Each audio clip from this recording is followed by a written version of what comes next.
Good morning बच्चों। कल हमने क्रिया में प्रयोग व संरचना के आधार पर क्रिया के भेद पढ़े थे, जिसमें 3 पढ़े थे। पहला सामान्य क्रिया, दूसरा प्रेरणार्थक क्रिया और तीसरा संयुक्त क्रिया। आज हम पढ़ेंगे 4 नाम धातु क्रिया। मूल धातु को छोड़कर संज्ञा, सर्वनाम और विशेषण और अनुकरणवाची शब्द में प्रत्यय लगाकर बनने वाली क्रिया को नाम धातु क्रिया कहते हैं। जैसे संज्ञा से चर्म से शर्माना, बात से बतियाना, रंग से रंगना आदि। सर्वनाम से आप, अपनाना, मैं से मिमियाना आदि। विशेषण से मोटा से मुटियाना, गरम से गरमाना, अनुकरण शब्द से खटखट से खटखटाना, थरथर से थरथराना आदि। अगला है पूर्वकालिक क्रिया। पूर्वकालिक मतलब पूर्व में होने मुख्य क्रिया के पूर्व यदि कोई दूसरी क्रिया प्रयुक्त हो तो उसे पूर्वकालिक क्रिया कहते हैं। जैसे वे खाना खाकर सो गया, यानी उसने पहले खाना खाया और फिर सो गया। पिताजी चाय पीकर अखबार पढ़ने लगे, यानी पहले चाय पी तो ये पूर्व क्रिया है और चाय पीकर उन्होंने अखबार पढ़ना शुरू किया। इन वाक्यों में रेखांकित पूर्वकालिक क्रिया है और पूर्वकालिक क्रिया बनाने के लिए मूल धातु में या मूल धातु के साथ कर या अथवा करके जोड़ा जाता है। जैसे पढ़कर, पीकर, खाकर। ठीक है।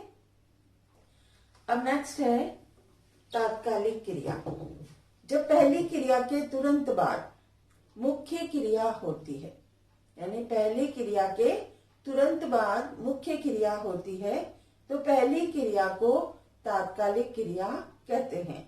जैसे दवा खाते ही वह बेहोश हो गया, पानी पीते ही उसे होश आ गया।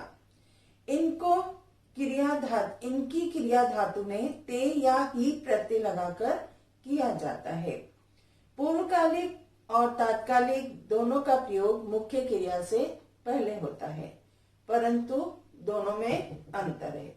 यहाँ पर हम पूर्वकालिक और तात्कालिक क्रिया में अंतर स्पष्ट करेंगे कि पूर्वकालिक और तात्कालिक क्रिया दोनों का प्रयोग मुख्य क्रिया से क्या होता है, पहले होता है, परंतु फिर भी दोनों में क्या है, अंतर है। पूर्वकालिक क्रिया में मुख्य क्रिया कब हुई इसका ज्ञान नहीं होता, पर तात्कालिक क्रिया में मुख्य क्रिया थोड़ी देर पहले ही हुई है इसका ज्ञान होता है। आगे है कृदंत क्रिया। हिंदी की क्रियाएं कृदंतों की सहायता से बनती है। धातु में जिस प्रत्यय को जोड़कर क्रिया बनाई जाती है उसे कृत प्रत्यय कहते हैं। कृत प्रत्यय जोड़कर बने शब्द कृदंत कहलाते हैं।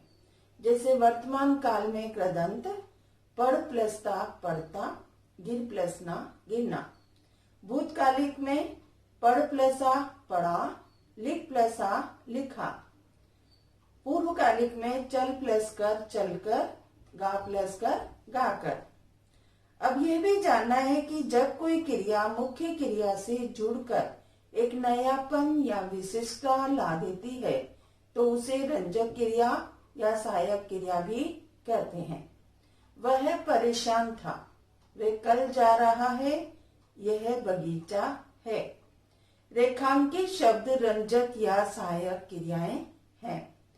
क्रिया के अर्थ। क्रिया के अर्थ में क्रिया के जिस रूप से कार्य का संपन्न होने के तरीके का ज्ञान होता है उसे हम अर्थ कहते हैं। यहाँ पे क्रिया का जो अर्थ है वो क्या है, क्रिया के जिस रूप से कार्य संपन्न होने के तरीके का ज्ञान होता है उसे अर्थ कहते हैं।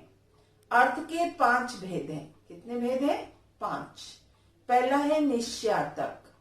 निश्चयार्थक रूप, यानी निश्चय जिसमें हो, इससे क्रिया के होने या न होने का अर्थ निश्चित रूप से प्रकट होता है।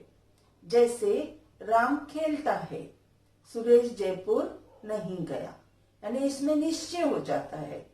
दूसरा है संकेतार्थक, इसमें एक क्रिया दूसरे पर निर्भर करती है। जैसे वर्षा होती तो फसल अच्छी होती, पढ़ोगे तो पास होगे, यानी एक क्रिया दूसरी क्रिया पर क्या होती है, निर्भर होती है कि हम ये काम करेंगे तो हमारा वो काम कंप्लीट होगा। अगला है संदेहार्थक, इसमें काम के होने में संदेह पाया जाता है। जैसे वह घूमता होगा, वहां पानी बरसा होगा। आज्ञार्थक, इसमें आज्ञा प्रार्थना आदि का भाव प्रकट होता है। जैसे कृपया चुप रहिए। दूसरा अनुपानी देना। संभावनार्थक, संभावनार्थक क्रिया के इस रूप में से अनुमान या संभावना का पता चलता है। जैसे शायद तूफान आए। दूसरा लगता है पानी बरसेगा। तो ये अर्थ के 5 भेद थे। पहला निश्चयार्थक, दूसरा संकेतार्थक, तीसरा संदेहार्थक, चौथा आज्ञार्थक और पांचवा संभावना अर्थ। अब ये दोहरा लें कि काम के करने या होने को हम क्रिया कहते हैं। क्रिया के 2 प्रकार हैं, अकर्मक और सकर्मक। धातु क्रिया का मूल रूप है। धातु के भेद है 4, सामान्य, व्युत्पन्न, नाम धातु, मिश्र धातु। क्रिया का रूप लिंग, वचन और काल के अनुसार बदलता है।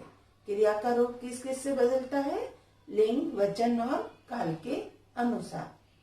कृदंत क्रिया क्रिया के अंत में प्रत्यय जोड़कर बनती है। रचना के आधार पर क्रिया के कितने भेद हैं? पहला सामान्य, दूसरा प्रेरणार्थक, तीसरा नाम धातु, चौथा पूर्वकालिक, पांचवा संयोग, छठा तात्कालिक और सातवां कृदंत क्रिया। अगला पॉइंट है, मुख्य क्रिया में जुड़कर उसे पूर्ण और नयापन देने वाली क्रिया रंजक क्रिया, रंजक अथवा सहायक क्रिया कहलाती है। तो आज हम इतना ही पढ़ेंगे और कल हम हिंदी फर्स्ट का लेसन